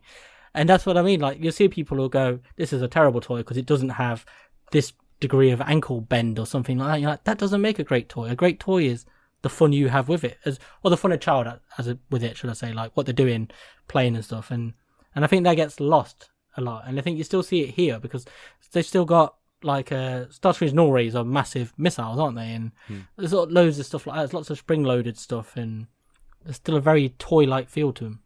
Wait, did they fire? Yeah. Classic Starscream's weapons fire. Man, I'd completely forgotten about that. Yeah, Jetfire's got them as well. It's got the... Yeah, that I remember because they were hair trigger. Yeah. I remember the over his shoulders. Yeah, he's got the over the shoulders, but he also got the missile launcher on his arms, doesn't he? Oh, that's so true. Yeah, clear blue right. missiles, and Rodimus as well with the flame. So like, but that's I think this is a general way. Like, I suppose it's the same in all fandoms. It seems to have very much be toy companies now focus on collectors first because collectors have moved from the really high end stuff like you would think of like Binaltech and Masterpiece. They've now moved into the main lines, and because everything's gone that way. I love that Binaltech is considered high end now. It's what it deserves. It's how it deserves to be remembered. Could you imagine how much those toys would cost now? Like if they were to manufacture them. Yeah, I don't know, man. Because obviously, like Masterpiece Sunstreaker was pushing £100, but that was because of the amount of parts and the amount of engineering that went into it. Yeah, it's the parts count. But imagine using die-cast now and that much plastic, that weight of plastic, and all of those little bits of engineering flourishes, everything like that, and the license on top. It's like, you'd still be... Because even like the Masterpiece cars, they've all gradually gone up, haven't they? Yeah. But you've got to, I think, compare it to something like Skids and Reboost, I think would be the closest comparison. I was going to say, yeah, Skids is proof that you can still get a cheap or cheapish MP car bot. But I do agree with you, though, about Binaltech. Although it's mad that you can still buy them on the aftermarket now for what? Yeah. For 25, 30 quid sealed? Yeah. And, absolutely insane. I've no idea what Classics toys go for now. Maybe I'll have a little look. Who's to say? Henke Optimus. There was on Facebook today, there was a Henke Optimus boxed, loose, but in great condition, like £35, and it's not sold. See, that to me is like, I would buy that right now. Oh, really? I think that is, yeah. Well, it like was right unsold. I suspect within an hour it is no longer going to be unsold. Are you going to buy it on the pod? Is that... Oh, I wish I could. That would be a great purchase. I'd see it by the time episode 25 rolls around, the way things are right now. Listeners, you are listening live to Maz enabling himself and losing £35. I've already added this Optimus to my list of must-haves. These episodes are so costly. So what we're saying is that you collect classics now. I guess. I want to. Wonderful. I really want that Prime. It's such a great Welcome toy. Welcome back. It's enablement in action. There you go. Absolutely wonderful. I'll be honest, though. I'm tempted to, I'm just looking at them now. I'm not going to make it a priority by any means, but I'm kind of looking at one or two of those molds thinking, yeah, that'd be fun to give a go. That Hot Rod toy looks fantastic. I would love to give that a go. Every Transformers collector of any generation should experience Classics Mirage. Well, Do not miss what is one of the most fantastic designs in Transformers history. Don't miss it. It has one of my favourite little transformation tricks, and that's the way the knees flip up and the little exhaust come out from the sort of in the knees. I'd totally forgotten that. And that is so true. Yeah, and it's amazing. Keep going, Liam. Keep going. He's going to be all over eBay by the end of this episode. The problem is, there are bootlegs though, which are in exactly the same packaging as the original classic. So it's a tiny bit of a minefield there, and they're so merciless in how they've replicated. Because also remember that Mirage was repainted as drag strip. And Fracture, I think it was. The Fracture GoBot is another one. Yeah. That's the GoBot. There's bootlegs of all of these as well. So it's a super irritating minefield for toys of that era to have that obstacle to finding like a legitimate original. But I think it's still very possible to get. Do you know what's really nice is the Machine Wars repainted. Did you ever see that one? Oh yes, I did. Yeah. Was it the BotCon toy? Isn't it? Or something like that. I think so. I had the clear blue. Isn't that the very first clear Mirage then? I think it was the BotCon 2007 Classics Mirage reissue, exclusive. But the Binaltech one, I think that was 2007 as well. Yeah. So it was same year. Yes, they were same year. I think the Classics was blue though. Yeah, the Classics. I think they were the same year. The Classics BotCon one was a couple of months prior. I remember because we talked about it. I think in the Binaltech episode, because I ascertained that the Binaltech Mirage was the first clear Mirage, but then we had to clarify that was at retail because they were the same year, and the BotCon one had come out I think 2 months prior. It was the attendee exclusive. I remember lining up for it. I was thrilled with it. My God, it was stunning. Does look nice.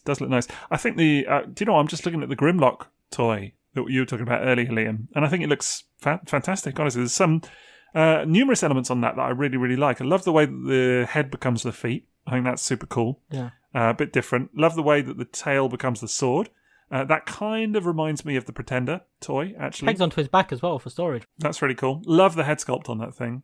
Again, the gun and the knife on the gun, that reminds me of the Pretender toy a bit, actually, as well. So I don't know if I presume that's an intentional homage, actually, the G1 Pretender toy. That's pretty cool. Love the little red paint applications on the crotch area there, and the bit of silver as well. That's really nice. The gold all over it. Looks fantastic. Globe is quite nice as well. Yeah, that's my abiding memory, was the chest globe. Yeah, the chest globe looks wicked, honestly. And again, and the head feet. Yeah, you can see in the head feet, again, that there's translucent plastic specifically moulded and dropped in there for the light piping. And I think that's it just says a lot, about that era of toys. That they would do that, rather than just because there's a couple of toys recently, Generations toys, that I've been super super to see are heavily constructed of clear plastic that's just painted over.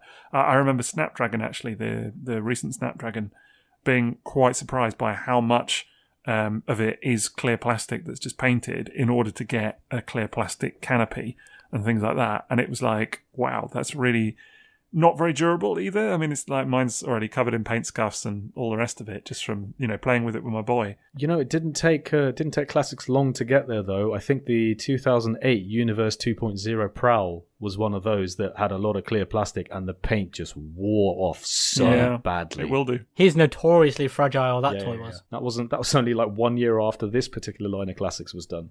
Oh, what a shame. I noticed they got rub signs as well, so that's kind of fun. True. Yep, they came back. Wow. Forget all of this stuff, but you realise just what a significant moment in history this really was. They're like proper classic rub signs. It's funny, nobody really talks about this toy now, but it does feel like where the door really opened to so many things we have now. It starts here, really, because we were talking about how Masterpiece brought back Optimus Prime and all these sort of, G1 Optimus Prime and Binaltech brought back these characters, but it's really this toy line where you see them start really chucking stuff in that you remember, like Triple Changes, Astro Train. I remember my first memory of that and it was Transforming. It was how I always thought Transforming Triple Changes should be. When I was a kid, the difference, it can move, it can do all these things, and it was just this really spectacular feeling, of just wow. That's such a funny one, that Astro Train, because it felt like the epitome of everything that was good and being complained about Classics all in one toy. Yeah. So you had the new look of a train. It was a bullet train, Astro Train. And but the back half of it was basically a what the heck is going on there kind of. Oh, it's still a shuttle at the back. Oh my God, what's boosters, happening? Man, to speed it up. But it was the whole thing had just boxed up and closed around the back of a train, whereas it's just a train nose on a box. So it had the update look, which was super cool, but then it had, and of course it had quite a stumpy shuttle mode as well. But then it did that really cool thing where the nose of the train or the shuttle kind of turned up and became the tops of his arms. And obviously it was white and coloured, so it wasn't show colours. We had to wait for Henke to do the grey one before we had our first proper grey Astro Train outside of the e-hobby. And I remember I had the test shot for that. Of course I did. I had the test shot for that Astro Train, and I posted on TFW. I posted loads of pictures of it, and it was very near final production. And I remember one dude, I haven't forgotten this guy, he was so angry at me for posting photos of its transformation. He said, "You've totally spoilt the surprise for me. I was looking forward to this toy coming out and figuring out how it transforms, and your photos have totally taken that away." Why didn't you stop looking? How can you? It's like, you're a Transformers fan. Something is revealed. No fault. I told Sixo not to show me any pictures of his Just Go spy changes when he got the whole set. Of course, That's I've true. stared at them and gone, oh, that's what the whole set looks like. I couldn't You did tear tell me myself that. away from it. Transformers fans, man, that's what we're like. Toy But spoilers. yeah, I remember that. Yeah, exactly. It's not the first time I've heard people mention toy spoilers. To be fair, as like a thing. Don't spoil it or whatever. So That was the era for it, with yeah. alternator test shots and these test shots, these classics test shots. That was the time for it.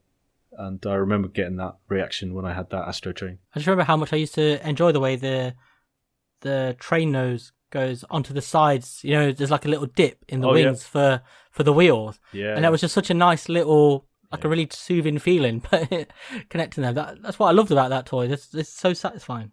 And the bits that peg away, like into his legs, when you fold up the shuttle nose and it just pegs up into his legs, and then part of it becomes his foot. That was really clever.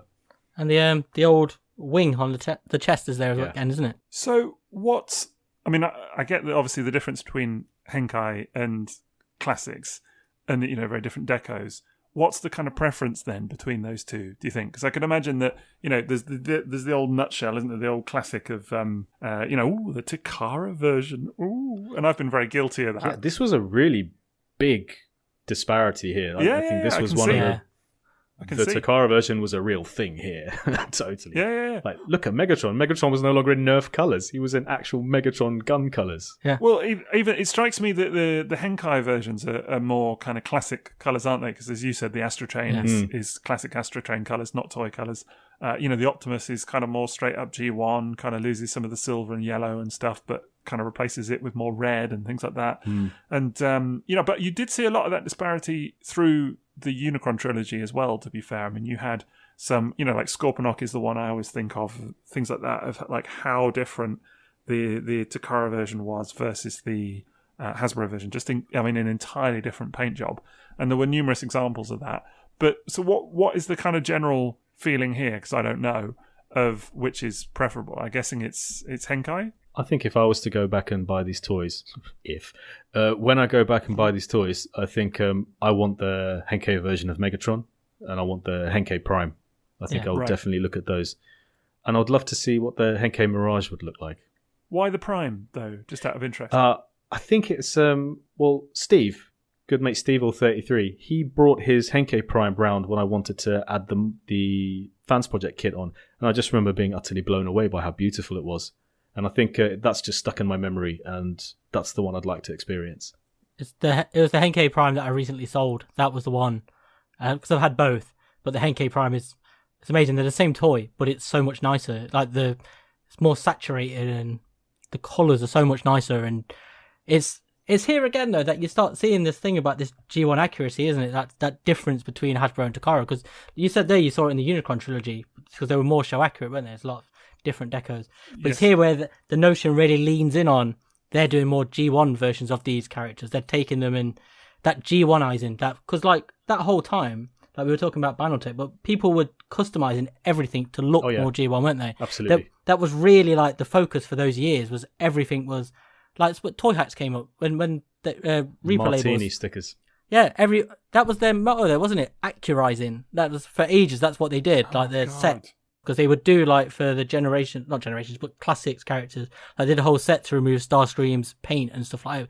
Everything was to make them look more G1 accurate. But that was really just the phase that was everyone was seen to be going through. Because like you were talking earlier, Sixo, about how the Unicron trilogy had like the Wheeljack and stuff like that.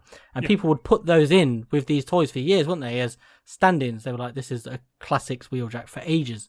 And there was just this whole time of people must craving that G1 look for everything, because Banaltech, that was another one, wasn't it? Ultimately, G1 paint jobs and everything, and that's changed so much now that when we look back at it in a completely different way. But at this point, and Takara really seemed to, I don't know if they started it as such, but for me, that's where I really noticed it, was that having that choice, if that makes sense, of going, those classic ones I've got are great, but that one looks a little bit more like what I really, really want. And they were covered in chrome as well. Okay, that's nice. Yeah, the Mirage had chrome on the nose, didn't it? That was always their Achilles heel. That was the thing that always spoiled them a bit, is they went too far with the chrome on some of the toys. They did it with animated as well quite a lot, with the metallic paint. And you sort of look at it and you go, it doesn't need it. So that was one of the things about the Henke Prime when I got rid of it, is some of it was starting to flake off the bumper just a little bit. That's right, it had a chrome bumper. And the grille. And those things have to move and fold, and... That's a good point. Maybe I will go classics. Now that you mentioned it. Here we go. Get both. Just get both. Truer words never spoken. There are very significant pros and cons between the two, but they are so wildly different it makes it not an easier choice. It's fascinating to me because, again, I've been getting into UT stuff and kind of going back through it. And I guess when I started that, I had in my head, I was like, okay, I'm not going to be limited by just getting Takara or whatever. I'll kind of assess each figure and think which is the version that I like the look of, particularly in the case of stuff like Energon Megatron, which is a very different toy and whatever. But if I'm honest, I quickly realised that in every case, it was the Takara version that seemed preferable to me, just because they're closer to the show or they just look nicer. And that's just my personal opinion. That's not like me, laying it down and saying that is how it is or whatever. So I don't know. Yeah, with classics, it's an interesting one, I guess, because I can see the appeal, particularly with stuff like Megatron. Definitely Megatron, yeah. Although that said, there is a kind of a quirky appeal to the nerfy colours as well. Do you know what I mean? Like it's its own thing of its time. Yeah. It's sort of classic in its own right. I don't know. Part of it's me, not a downside now. Yeah, do you know what I mean? I could see that it would have been at the time. Totally, you would have been like looked at the two of them and been like, "Well, I want the grey one because that's G1 Megatron." But now I don't know. Looking back after 15 years, it's kind of funny to look at that Nerf Megatron and think that's kind of cool. Actually, like I kind of like that. I kind of think that's fun. We've got to talk about some of the toys specifically, though, haven't we? I mean, we can't do this episode and not talk about that Jetfire. But before we get there, the packaging.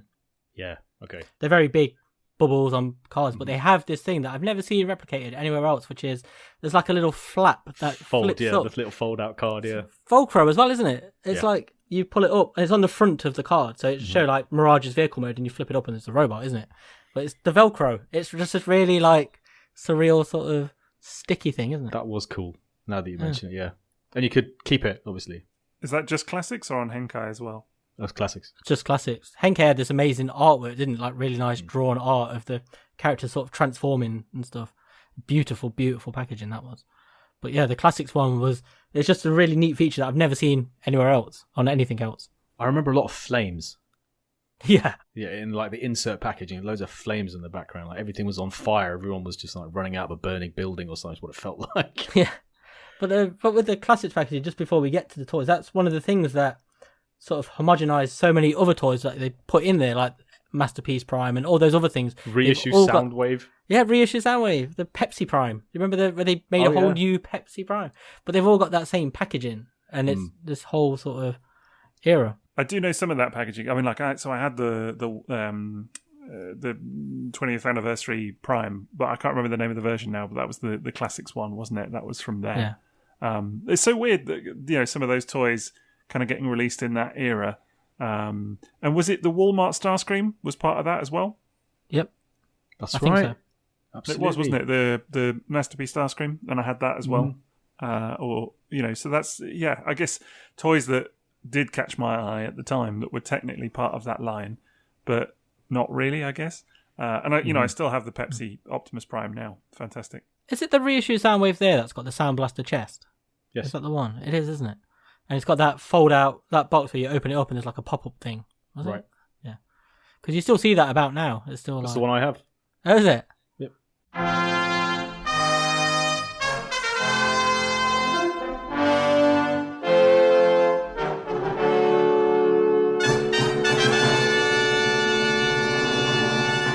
So we've talked about a lot of stuff, but one of the most important and best toys in this toy line is that Jetfire, isn't it?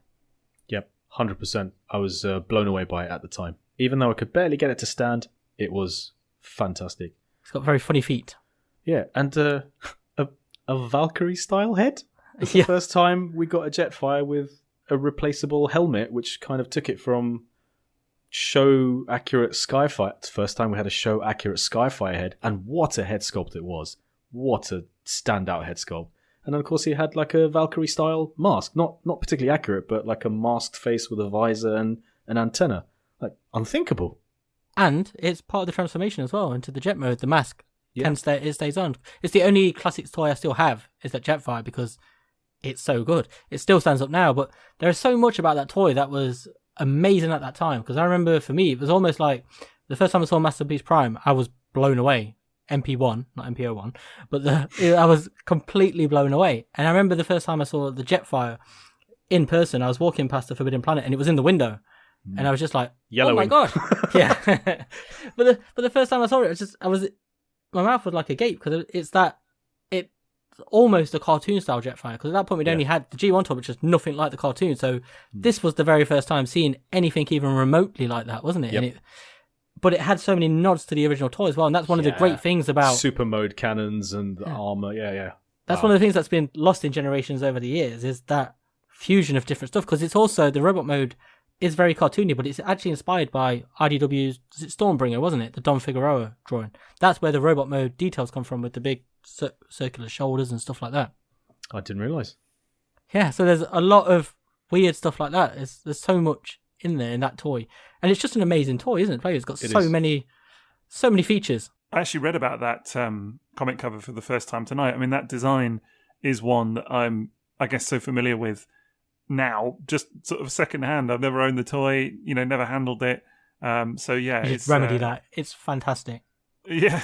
Well, I might well do. Although I did read that it's actually not Don Figueroa that designed it. It was I know it was on the comic cover, but it's on the wiki saying apparently specifically it was not designed by Don Figueroa. Apparently that's the common belief, but that's actually not the case.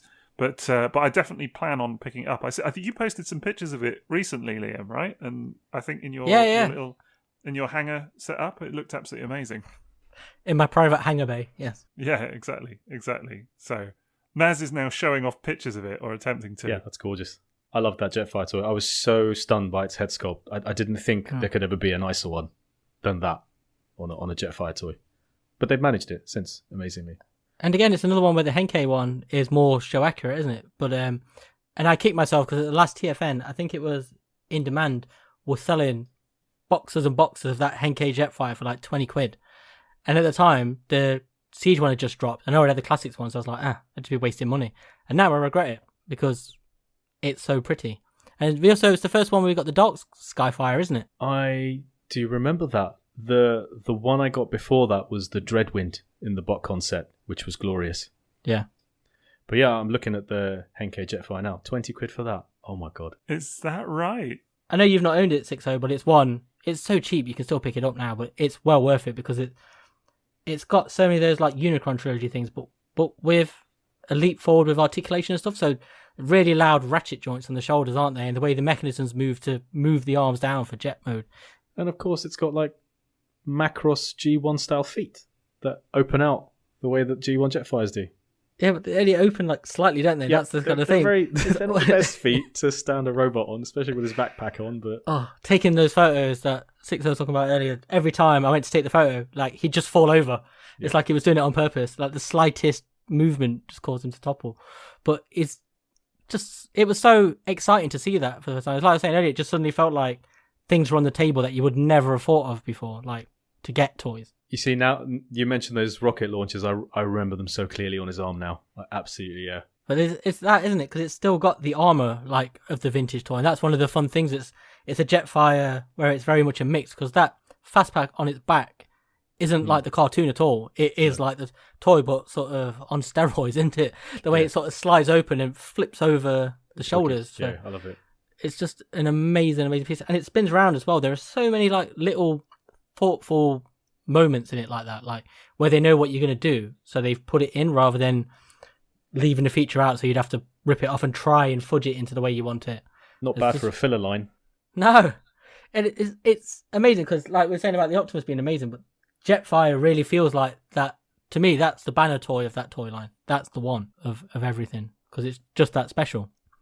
And yeah, like the Henke version paints part of the cockpit, to look more show accurate. And for me at the time, that was one of the first times I was really seeing like Takara go show accurate to G1 because I think it is the first time. So there's a mint in sealed box Henke Jetfire on eBay right now in the UK for £51.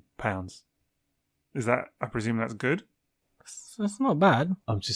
I love seeing him excited about a classics Generations class figure on air, live. Gonna buy it during the episode. I'm not going to bid on it. I'm just more curious. I was just trying to sort of ascertain the prices and stuff. Do you know what I mean? And sort of get a read on where they're at these days. You know what it is, Maz? Is next time we record, we're looking behind him. This whole shelf just full of classic toys. But see, now that we've said it, he won't do it out of spite. He won't, just like you wouldn't buy any Biotech out of spite because we were telling you, you're totally going to succumb to this. I'm not as weak as you guys. Oh. He says with a RID Prime still on his desk. Yeah. I noticed the trip hazard that is your collection is encroaching even further on you this week. There's like an entire panel of Cybertron. I think it's alive. But more toys. What about the one you want to talk about? Rodimus. Yeah. Yeah. That's one special to me because I remember at the time something had happened. I can't remember what, but I remember my girlfriend bought me it as a gift to cheer me up. And I remember just being completely... It's going to be football related, isn't it, Liam? No, I think I'd been for a job interview and not got it or something like that I wanted. And I remember I was sat in the Market Square waiting for her, just feeling miserable. And she came around the corner and she had a bag and she was like, I know you're feeling a bit fed up, so I got you something. And it was a classic Rodimus. I was just like, oh my God. That cheered me no end, as did the pub that I went to straight after, but mostly the classic Rodimus. But it was a return to wedge-shaped futuristic hot rod car, wasn't it? Yeah, because he'd been a truck in the Unicron trilogy, hadn't he? But that's been the only time we'd seen him again, hadn't it? Yeah, the Unicron trilogy one was very much a Rodimus as opposed to a hot rod. Yeah, because we're still in that phase at that point where people were still like, Rodimus killed Optimus Prime, this sort of thing.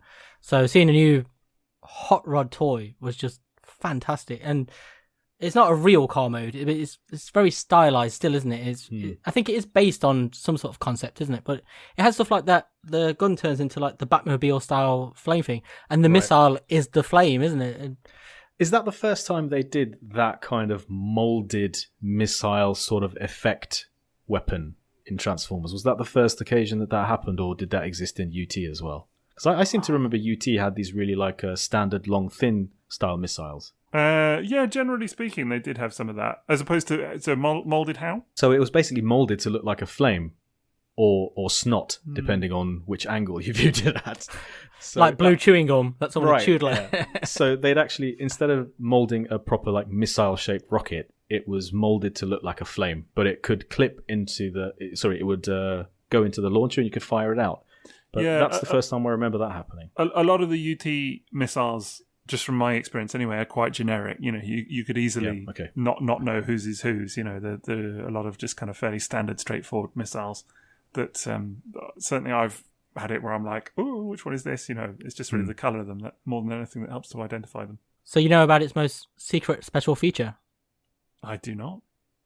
The flip-out pizza cutter. I remember being completely wowed at, it's a reference to the movie, obviously, and that's as good as it gets as a reference. But at the time, that was completely new, this idea of them referencing strange little gimmicks from the movie like that. It was definitely the closest to a G1 hot rod we've ever had. Yellow wing on the back, even like Alternators Rodimus didn't do anything remotely like that, did it?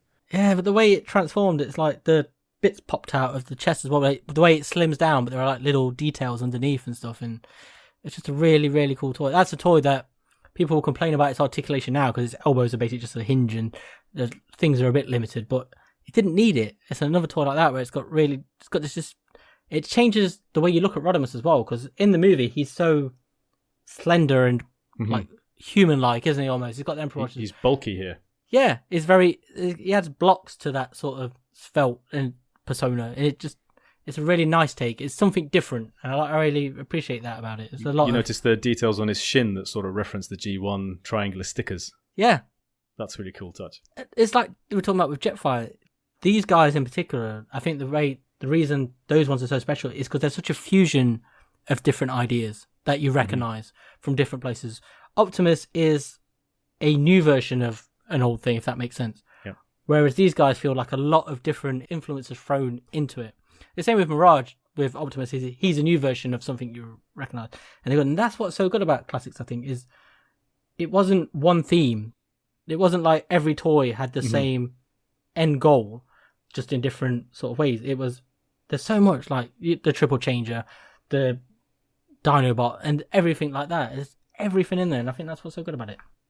Yeah, I mean, if it was just a case of updating it slightly, Bumblebee and Cliffjumper wouldn't end up with a caravan. Yeah. See, they get that weird little wave crusher as well, don't they? A little jet ski that turns into a weapon. Like a backpack. Yeah. And some sort of knife thing on their arm, isn't it? I always lost mine. Every time I had that, I could never find it. But even that's still a fun little extra touch that you don't see on modern toys. Because now they just get a tiny handgun that looks like something from the cartoon, not them trying something. That's one of the things I appreciate about that. Even if I thought it was a bit crap, I'm like, I appreciate them trying something different. And yeah, that whole taking a piece of the vehicle mode and adding it to the robot mode somehow. There was like a small element of parts forming there, not unlike what you get with RID Sideburn. I can remember Mirage's front wing, the nose, would detach and he could hold it in his hand, but he could also mount it on his back in this really nicely placed thing, because that toy probably has the slimmest waist of any Transformer ever. Yeah. Maybe even slimmer than Prime Starscream or Soundwave, whichever's... I think they were pushing the limits of reality with that one, aren't they? There's nowhere else they can go. But then you put that wing on his waist and it gave him a little bit of width there. Yeah. So that was always a really cool feature as well. But there's so much of that here, like with the wave crusher, that's what they call it, the little jet ski thing. But one of the things, I remember the first time I got that toy and I did that, and my first thought was like, wow, this is like, it reminds me of the Action Master, because it looks nothing like that, but the spirit is there of him having like a backpack that can help him fly. And that was this theme throughout that's maybe one of the themes for the toy line then, is the car mode is like a new version of, like a small car.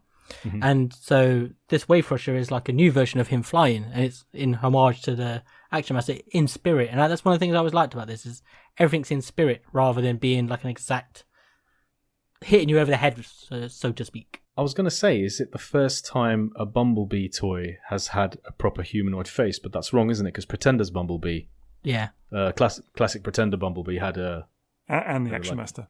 Yeah, so I was going to say that, but no, it isn't. But still, it was nice to see a Bumblebee like that. It would have been a great point if indeed those other toys didn't exist. It would have been, it would have been wonderful. So if it Stupid wasn't reality. a lie, it would be true. Yes.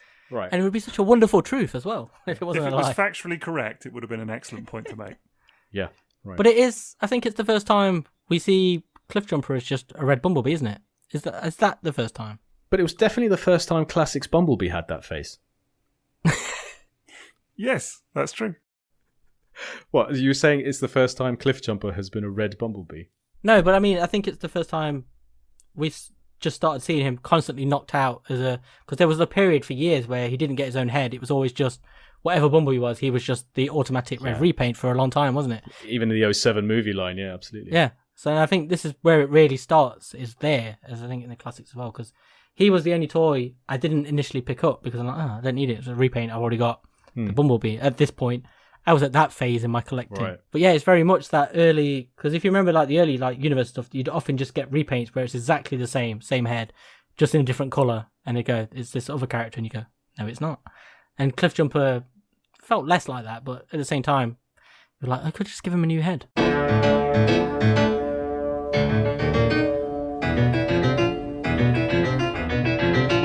Let's touch base with Sixo again at this point in the podcast. Yeah. How are you doing, Sixo? I'm good, mate, yeah. I'm all right. He's buying all the classics. That's what he's doing. That's why he's on his phone. He's getting all these eBay alerts now. No, I'm not. I've briefly checked my phone a minute ago. You know what's going to happen is next week we're going to get a message saying, "Oh, guys, something happened. My cat ate that episode. I think we need to redo it." And the next one's going to be all him talking about his experiences with classics. Imagine. Right, guys, here's classics in the bag for you. Do you know what I mean? I'm a real expert on them now that I've bought the whole line. No, I'm not going to do that. I've got no... I have quickly looked at a couple of prices and stuff, just more out of interest or anything. I think they're the kind of thing that one day I might look at and think, yeah, okay. Do you know what I mean? Maybe sooner rather than later, I don't know. But yeah, they look fantastic. Has any element of that feeling come from the significance of those toys that we've ended up sort of stumbling onto in a way? 100%. I think 100%. I think looking at them, as we were talking about earlier, for their place in history, I think that's a big part of the deal for them. I think that's a big part of the attraction. Looking at them, I suppose knowing the experience that I've had with the Unicron trilogy toys and seeing that actually they're really nicely made, really nicely painted, really nicely finished, great, gimmicks, and seeing that actually that exists in these characters as well, that does make me really interested to kind of check them out and to see what it's all about.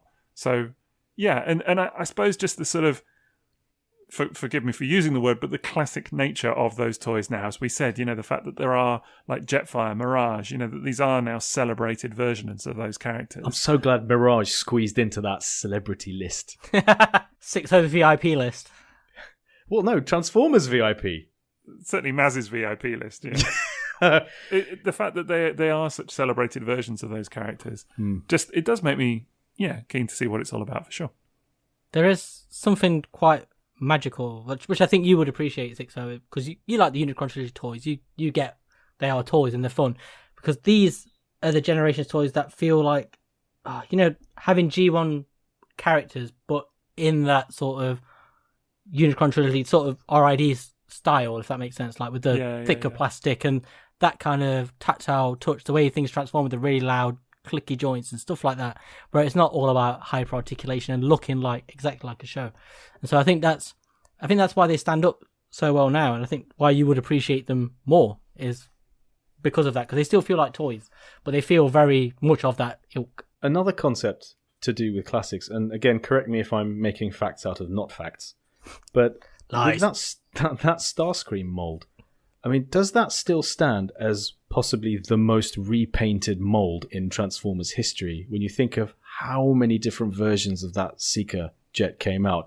I mean, because we just got Starscream and Ramjet in the Hasbro line, and then there was the 3 BotCon exclusives of Thrust, Dirge, and Thundercracker. Of course, we've got Skywarp in the 2-pack. Acid Storm came in the Generations one later, didn't he? So was that the first ever Acid Storm? Yeah, it is, isn't it? Because it was Generations, wasn't it? It wasn't Universe. I don't know about that, but I remember we even got a nacelle eventually out of this.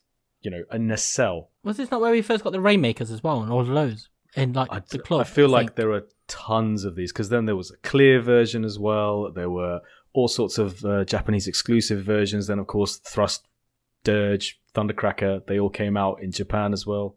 I've got a fun memory of this as well. So you remember they released the Thundercracker in the BotCon box set? Was it Games of Deception? I think it was. Yep, Games of Deception. That's right.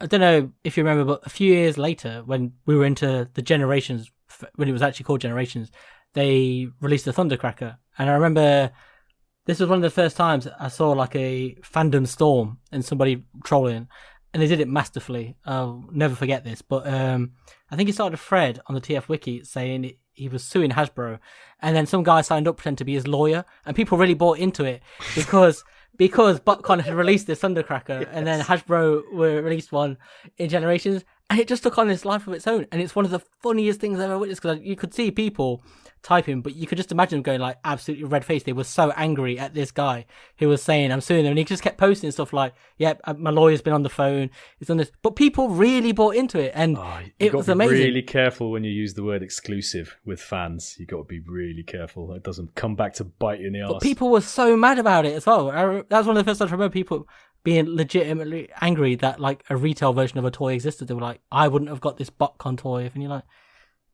yes, you would have, and you would have flipped it on eBay a few days later for like $200 profit. That's exactly what you would have done. So I just checked on tfu.info, which is always a very handy resource if you're looking to find out about repaints and stuff like that. And Anthony's a big supporter of the show as well. Cheers, Ant. Yeah, he is indeed. He's a good dude. I like talking to him on Twitter. He's fun. But he does a very remarkable resource, and great place to look up repaints and things like that. So he lists about classic Starscream. That it was, recolored into Classic Skywarp, BotCon 2007 Thundercracker, Acid Storm, Universe Classics 2.0 Starscream, Henkai Ghost Starscream, Generations Thundercracker, Shattered Glass Thundercracker, Bitstream, BotCon Hotlink, BotCon Sunstorm. We've then got Aces Skywarp, Aces Thundercracker. I don't know what they are. Yeah, 3 packs. And Asia exclusives, weren't they? Again, sort of more cartoony style, weren't they? Amazing box art for those. Do you remember? Absolutely stunning. But he's not even listing the retools into Thrust, Dirge, and Ramjet. That's separate. And then you've got the Collectors Club Starscream, Generation 2 Starscream. Then there's remolds. Yeah. Then there's remolds, which is Ramjet, Dirge, Thrust, Generation Action Master Thrust. Thundercracker. We didn't. Oh, you remember that? Dirge again. God, yeah. Ramjet, Elites Dirge, Elites Ramjet, Elites Thrust, Nacelle, and one of those must be. That Ramjet must be the G2 Ramjet, I guess. So it must be up there with the most repainted, retooled mold. But do you remember all the KOs as well? Do you remember all the KOs in random colours? Absolutely, yes. I mean, we got tagged the other day, didn't we, with someone who thought they had the legitimate Ghost Starscream, and it turns out that they had a bootleg of the Ghost Starscream. But yeah, that toy was. I felt like this is where it went, and that Prime has been repainted like so many times. There are crystal versions, and I just remembered the other day the blue one. The blue one, yeah, for the powered convoy cap. Yeah. And the gold lucky draw. Do you remember the gold lucky draw? And I saved some pictures of that just recently. I just saw it again the day before yesterday when I was looking at toys. And so Classics molds, they got around, man. Like Mirage was drag strip. It was Fracture. It was, clear Mirage. Then we got this other sort of all clear Mirage from M.A.S.K as well, didn't we? With some chrome bits on it too. And then bunch of bootlegs of those as well. KO Toys website. I remember they had, was it CHMS? Was that the people who did the KO, wasn't it? Cause, I remember they did the Lambo mold a few times too. Yeah, because I had the Skywarp and Thundercracker, the M.A.S.K versions. Do you remember those? Yep. And how they were dead on cartoon accurate. And I remember having the CHMS versions of them, and they were horrible. But there was just this fervour for them, wasn't it? It sounded like everybody wanted more. It was one of those toys where everybody wanted every single version that could possibly exist, like Black Death Starscream and stuff like that. And look how that's translated into Siege Starscream now, and just the way people have gone crazy for those more recent Starscream molds. That's where Hasbro took the lesson from, was that Classics mold and how many things. But that Starscream one is it to me as well, because that was the first one I bought. But yeah, you were just talking about that Prime. Out of that mold, we got a powered convoy and we got a Fire Guts God Jinrai. I mean, the kind of desire that people have for modern day primes to be repainted into those toys, and this mold had them. It's crazy. And we even got a Train Robo Shuki out of Astro Train, didn't we? I think that Prime, is that not where we first see, is it Toxitron, the purple one? The Shattered Glass ones, that's where they start. Yeah, yes. That's so true. So the Classics line didn't really have fiction, but it had a BotCon fiction, didn't it? The club fiction, which gave birth to, this is where Shattered Glass comes from, isn't it? Is from Classics, from their fiction. Isn't the Starscream, isn't there like a white Starscream with Jetfire logos? Yeah, something like that, yeah. Yeah, but that's where it splinters from, was their Timelines comic, which was all Classics based. And that's where they would start doing the redeckers, because I think that's where the purple Optimus comes from. And that's where he was, I think it's Toxitron, I'm sure that's his name. Just one more quick memory before we finish. Do you remember how that Skywarp and Magnus 2-pack, which was sold in the UK, was just suddenly became super desirable everywhere else? That's what I was talking about with the Cliff Jumper. It's always, we always say this, don't we? It's always the toys you don't expect to be. And I remember seeing that on clearance in Wolves for ages, and all sorts of places. It was so low and people ignore it. But then I remember the Skywarp in particular always was super high. Yeah. And then the Ultra Magnus, obviously, because that's where Fans Project do their upgrade kit. Because they did a Cliff Jumper was the first one I think they did, wasn't it? They did like a bumper and something for him. And then it was City Commander, and that's where everything sort of seems to take off, because they did the Rodimus Prime one as well. Yes. And then was it the Shadow Scythe version of the Dark one? Because that Rodimus got repainted into Sideburn of all things, and tons of other things, yeah. Not bad for a line of 11 toys, right? That's what I mean, like, when you talk about even, like, the birth of third party, there'd been other third party stuff, but that's really where it takes off, wasn't it? City Commander is the one I really remember where things went. Yep.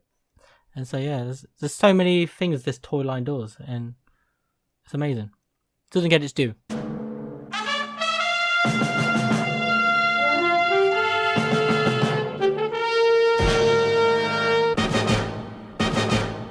Right, and that's going to do it for our episode on Classics. We've had a great time talking about it, and we hope you've enjoyed it too. As ever, if you think we've left something important out, then do let us know on social media. We are at @triple_takeover on Instagram and Twitter, and we are Triple Takeover, one word, on Facebook. We're on Patreon as well. So yeah, as we mentioned earlier at the start of the show, you can check us out on Patreon. That's patreon.com/Triple Takeover.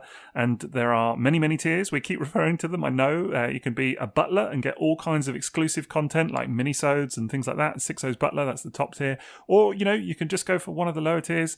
You can get things like early access to episodes. You can get outtakes and bloopers. You can get the ability to ask questions and things like that. We'll even just give you a little shout out on the podcast. So loads of great stuff in there, depending on what tier you go at. So yeah, absolutely fantastic. Do sign up, and we're getting more people all the time. We've got some thank yous to do tonight, don't we, Maz? Yeah, our Sixo's Butler list has grown considerably since last time. Pretty much guarantee that was the Omnibot minisode that did it. But one of the benefits of that tier is that we give you a shout out on the show. And remember, like we said last time, please do get in touch and let us know if you'd like to be referred to differently. But a big thank you to our Sixo's Butlers, Nick, Jonathan False Logic Howard, Dean Watts, Danny Roberts, Chris C137, Andy, Cannon, Preston, Brian Fox, Chris, Billy Ho, Spider Father, Adam Shoemaker, Zachary Blader, Timu Toivonen, Mike S, Matt, Stephen Perkins, Bad Saturday, and Justin Masaru. What a list. We love those guys. Amazing names too. I'm totally going to take that recording and put it to some sort of beat or something like that. I really feel like it could, there's something there. You can get a little groove going. I think it's nice. Something from 06. Just imagine what that's going to sound like in a year's time. Fingers crossed. And there is one more important and very exciting thing, because Sixo has been doing incredible work on a Redbubble store. Oh, well, yeah, we've got a bit of merch going. Thank you, Liam. And yeah, again, it's redbubble.com/people/triple takeover. Bit of a longer one, that. But yeah, worth checking out. We've got, again, loads of merch up on there. Would really, not just, to get some cool stuff, but it does support the podcast as well and just kind of enables us to keep going. There's t-shirts on there, mugs. There are aprons, there are clocks, there are loads of stuff, honestly. And when you go on there, coasters, you'll see... baby. Coasters. Yeah, coasters, man. It's all about the coasters. You'll see that there is a very kind of slightly silly interface on Redbubble where it doesn't immediately show you the fact that all of the designs that we have are available in so many different formats. But if you kind of click through and look at the menu on the left, you'll see that you can, there's a lot more that meets the eye, let's say. How's that? So... As Michael Bay just slipped that one to you. Yeah, you get royalties for that, I'm sure. So, also, just worth mentioning TFSource.com as well, of course, our sponsor for today. Thank you very much to them. Big shout out to them. Do go and check out TFSource.com, as we've already mentioned throughout the episode, for all your Transformers and third-party needs. Very soon to be cleaned out of classics and Henkei, I suspect. Oh, yeah. Maybe they got some up on there, and check it out. If they're thinking of buying it, they won't be able to, because you guys have already bought it. Sure. I say you guys, I mean us. All three of us. So, Maz, where can people find you on social? I am at TFsquareone on Twitter, Instagram, and Facebook. I'm at SixoTF on Twitter, Facebook, Instagram, and YouTube. And I'm Toybox Soapbox. I'm on all of those things other than YouTube. Feel free to follow me if you like football, toys, and rum. Thank you for listening, and I love it when a plan comes together.